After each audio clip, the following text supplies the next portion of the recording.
যতই মনে মনে তৃপ্তি বোধ করেন বিএনপি সবচেয়ে বড় দল, জনগণ যদি মুখটা ফিরিয়ে নেয় আপনার আমার কিন্তু কোনো স্থান নেই। যত বড় যাই হই না কেন, আমরা নিজেরা নিজেরা যত বড় যাই মনে করি না কেন। আমি আজকে গত কয়েক মাস ধরে বলছি, সামনের নির্বাচন এত সহজ নয় আপনারা যত সহজ ভাবছেন। নিজের মনে যতই বড়াই করুন, আরে বিএনপি তো শাখা প্রশাখা একদম গ্রাম পর্যন্ত আছে, অন্যদের কি এত আছে? এত বড়াইয়ের কিছু নেই। থাকতে পারে আপনার শাখা প্রশাখা, প্রিয় সহকর্মীবৃন্দ, আমাদের নেতাকর্মীরা তৈরি করেছে সেই শাখা প্রশাখা, গ্রাম পর্যন্ত দলকে নিয়ে গেছে, ওয়ার্ডে ওয়ার্ডে দলকে নিয়ে গেছে।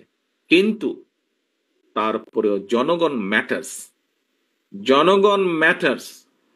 সেই জনগণই হচ্ছে আমাদের শক্তি, জনগণই হচ্ছে আমাদের সমর্থন, জনগণই হচ্ছে শক্তি।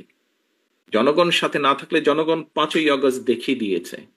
কাজে আমরা যদি ভুল করি, জনগণ আবার কোনো একটা কিছু দেখিয়ে দিবে, তখন কিন্তু পস্তাতে হবে, তখন কিন্তু হাপিত্তেশ করতে হবে। সহকর্মীবৃন্দ, এখনো সময় আছে। আসুন, আসুন, আসুন, আমরা জনগণের পাশে থাকি, জনগণের সাথে থাকি। যারা এমন কিছু করবে যা আপনাকে আমাকে ক্ষতিগ্রস্ত করবে, যা আমার দলকে ক্ষতিগ্রস্ত করবে, যা আমাদের দল ক্ষতিগ্রস্ত হবে, আমরা তার বিরুদ্ধে প্রতিবাদ গড়ে তুলব, তার বিরুদ্ধে প্রতিরোধ গড়ে তুলব। আজকে শহীদ জিয়ার 89তম জন্মবার্ষিকীতে যদি শহীদ জিয়াকে সত্যিকার ভাবে আমাদের স্মরণ করতে হয়, যদি শহীদ জিয়াকে সত্যিকার ভাবে সম্মান জানাতে হয়, আজকে দেশনেত্রী খালেদা জিয়া, ওনার জন্য আমরা দোয়া করছি সুস্থতার জন্য। কিন্তু দেশনেত্রী সবচাইতে খুশি হবেন, দোয়া তো আছেই, কিন্তু উনি যখন দেখবেন, যখন দেখবেন যে জনগণ সমর্থন দিয়েছে বিএনপির প্রতি, আমি তো মনে করি সবচাইতে বেশি খুশি উনি সেদিন হবেন। এবং দেশনেত্রী খালেদা জিয়ার সৈনিক হিসাবে আপনাদের উপরে সে দায়িত্ব বর্তায়। সহকর্মীবৃন্দ, আমরা কে ছোট নেতা, কে গ্রামের নেতা, কে ইউনিয়নের নেতা, কে বড় নেতা, কে বিভাগীয় নেতা, কে কেন্দ্রীয় নেতা, বিষয় এটি নয়। বিষয় একটি, আমাদের ঐক্যবদ্ধ থাকতে হবে, আমাদেরকে অন্যায়ের বিরুদ্ধে থাকতে হবে, আমাদেরকে অন্যায়ের বিরুদ্ধে প্রতিরোধ করতে হবে, আমাদেরকে এমন ভাবে দাঁড়াতে হবে যাতে জনগণ বোঝে যে আমরা তাদের সাথে আছি, জনগণ বোঝে আমরা তাদের পাশে আছি, জনগণ বোঝে যে জনগণ যেভাবে চায় আমরা সেভাবেই আছি, জনগণের প্রত্যাশা অনুযায়ী আমরা সেভাবেই তাদের পাশে আছি। দুদিন আগে আমি একজন ব্যক্তির টক শো দেখছিলাম।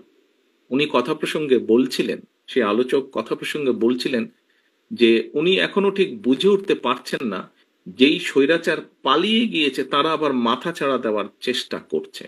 চেষ্টা ঠিক আছে, করতেই পারে তারা, কিন্তু তারা যদি ভোটের মাঠে নামে, কি নিয়ে তারা মানুষের সামনে হাজির হবে? পেছনের গুলা বাদই দিলাম, উনি বলছেন যে পেছনের গুলো না হয় বাদই দিলাম, এই জুলাই অগস্ট মাসে যে হত্যাকাণ্ড ঘটেছে, প্রায় 1.5 থেকে 2,000 মানুষকে যে হত্যা করেছে, প্রায় 30,000-এর মতন মানুষকে যে তারা জখম করেছে, ইউনিসেফের বক্তব্য অনুযায়ী 64টা শিশুকে তারা হত্যা করেছে, এর জবাব তারা মানুষের সামনে কি দিবে? এই জবাবগুলো তো তাদেরকে দিতেই হবে। সহকর্মীবৃন্দ, আমরা যদি সেই দিনটি আসা পর্যন্ত আমাদের ভিতরে যদি কেউ কিছু করে, জবাব তো আপনাকে দিতে হবে। যখন আপনি দুদিন পরে ভোটের জন্য মানুষের কাছে যাবেন, আপনাকে জবাব দিতে হবে না? সে যদি বলে যে এই মিয়া, তোমার ওই লোক এসে আমার সাথে এই ব্যবহার করেছে বা আমার প্রতি এই অন্যায় অবিচার করেছে, তোমার দলের লোক এসে, আপনি কি জবাব? আপনি কি যদি তখন যদি শুধু জবাব দেন ভাই ওকে তো চিনি না, ও দলের কেউ না, তাতে কি হয়ে যাবে? তাতে তো হবে না। প্রিয় সহকর্মীবৃন্দ, আমাদের সামনে উদাহরণ আছে, একদম কটকটা একদম পরিষ্কার উদাহরণ আছে। জনগণ যখন ক্ষিপ্ত হয়, জনগণ কিভাবে স্বৈরাচারকে খেদিয়ে দেশ থেকে পালিয়ে যেতে বাধ্য করে। সহকর্মীবৃন্দ, মাত্র কদিন আগে, এখনো চোখের সামনে জল করছে সেই উদাহরণ।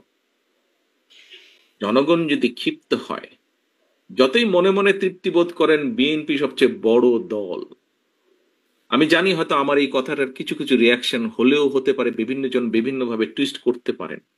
দলীয় প্রোগ্রাম বলছি, তারপরে এটা তো দলীয় থাকবে না, এখানে সাংবাদিক ভাইয়েরা আছেন, ইন্টারনেটে কানেক্টেড, এটা বেরিয়ে যাবে। বিষয়টি হচ্ছে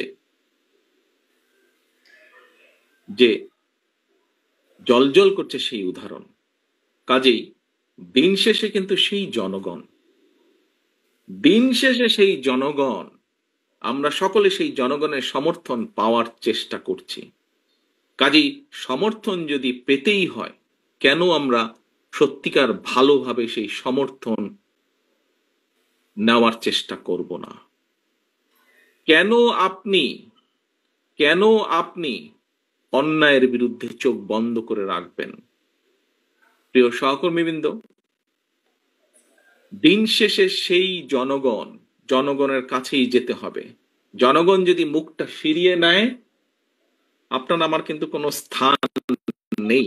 যত বড় যাই হই না কেন, আমরা নিজেরা নিজেরা যত বড় যাই মনে করি না কেন, জনগণ যদি মুখ ফিরিয়ে নেয়, এবং নাম বলবো না, কিছু কিছু রাজনৈতিক শক্তি, যেই হোক না, যত ছোট বড়ই হোক না কেন, তারা বিভিন্নভাবে আমাদের বিপক্ষে, ওই মোটরসাইকেল আলাদের কিছু কাজ কামের কারণে তার সাথে আমাদের নেতাকর্মীদেরকে যুক্ত করে কিছু কিছু কথা বলার চেষ্টা করছে।